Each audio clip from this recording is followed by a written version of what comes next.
اليوم في الفيديو ان شاء الله غنطرقوا واحد المشكل كيعانيو منه بزاف ديال تطبيق زي ارشيفر.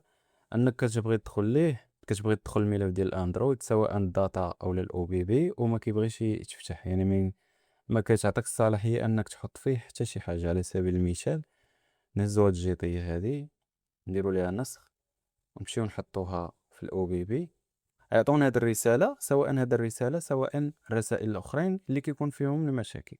في الفيديو ان شاء الله غنحاولوا اننا نحلوا هذا المشكل هذا. فقبل ما نبدا لك انت اول مره كتشوف هذا المحتوى خلي معك اشتراك ولا متابعه، وهادشي كامل كيحفزنا باش نستمروا.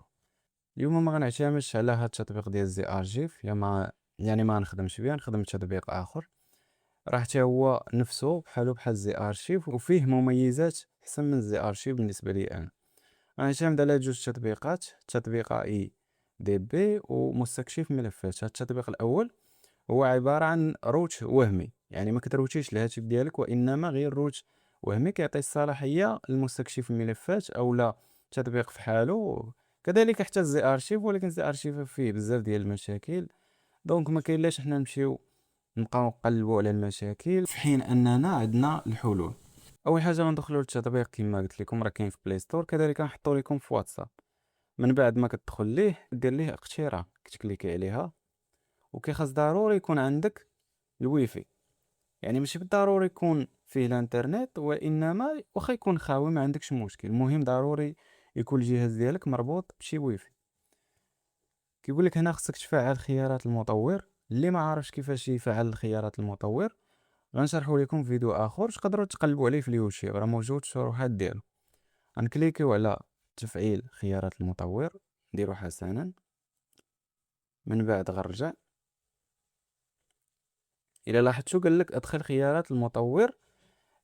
غتكليكي على تصحيح اللاسلكي، غندخلو عاوتاني خيارات المطور وغنمشيو نفعلو خيارات اللاسلكي، تصحيح الاخطاء اللاسلكي نفعلو حتى ديال اليو اس بي وكذلك اداة ا دي بي. من بعد ما فعلناهم غندخلو لا تصحيح الاخطاء اللاسلكي، غندخلو ليها وغنديرو اقرار الجهاز باستخدام رمز الاقراء، نكليكيو عليها غيعطوني واحد الكود.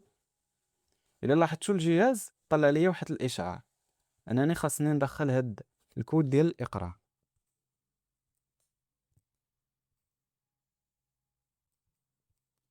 وغندير اوكي. تم الاقران بنجاح. نرجعو دابا التطبيق وغنديرو بدء التشغيل. الا ما عطاكش هاد الميساج راه غيدخل لك ديريكت، عطاك هاد الميساج غتدخل عاوتاني خيارات المطور،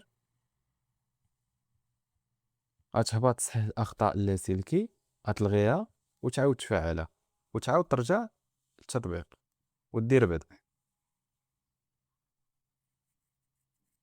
دابا هاد التطبيق تفعل لينا بدون مشاكل كما كتشوفوا قيد التشغيل. شنو غندير دابا؟ غنمشي 3 شرطات، غنهبط الاذونات. هذا ما غيكونش مفعل لكم التطبيق، دابا غنفعلوه. كما قلت لكم هذا روت وهمي وعطينا الصلاحيه لهذا الملف ديال مستكشف الملفات او لا شي تطبيق اخر على حساب هو واش كيدعم هذا التطبيق ولا ما كيدعموش. دونك كملنا حنا من هذا التطبيق، نمشيو دابا نفتحوا مستكشف الملفات. نمشيو للملفات الداخليه ديال التليفون ديال الهاتف. كما كتشوفوا هادو هما الملفات. ندخلوا للاندرويد والداتا، نتسناو واحد شويه. كما كتشوفوا كاع الملفات اللي كاينين في الداتا هاهما دخلوا وعطاونا وتقراو، يعني في زي ارشيف ما كانوش يتقراو. غنرجعو دابا مثلا نبغيو نكوبيو شي حاجه، نعاودو نكوبيو هاد الجيتيه، نديرو نسخ ونحطوها في الاندرويد ونحطوها في الاو بي بي ونديرو لصق، وهي تحطات بدون اي مشاكل. نعاودو نحيدوها من هنا، نديرو لها كوبي كبيره، نعاودو نرجعو نحطوها حتى في الداتا. بالنسبه للناس اللي كيبغيو يحطوا ملفات في الداتا نديرو لصق، وها هو نقل الملفات تم بنجاح. دونك ما تبقاش تعاني من هاد المشكل، هذا هو الحل ديالو. بلا ما تصدع راسك بالزي ارشيفر، هذا راه كيلعب الدور ديال الزي ارشيف، فيه انك يمكن لك تفتح الملفات المضغوطه، فيه بزاف ديال الامور نخليكم نتوما تستكشفوها. هادشي اللي كاين. الى عجبك المحتوى خلي معاك متابعه ولا اشتراك على اليوتيوب، وهادشي كامل راه كيحفزنا باش نستمروا.